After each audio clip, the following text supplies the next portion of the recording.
In this tutorial, I'm going to show you how you could fix your T-Mobile phone servers being down. So there is a way to fix this actually, and I'm going to show you how to do it. If this video does help you in any way, please consider subscribing to the channel with notifications turned on and liking the video, as it does mean a lot to the channel.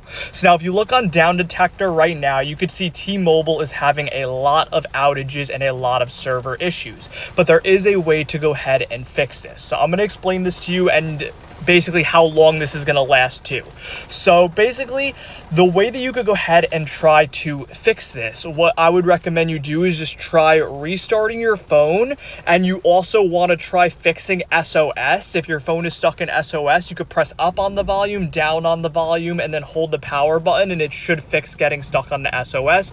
Also try connecting to your Wi-Fi. Those are some easy ways to fix it. If that doesn't work for you, all you have to do is wait right now, try using another device, and hopefully it will go ahead and come back up soon. If you look on Down Detector, you could track it live when it comes back online.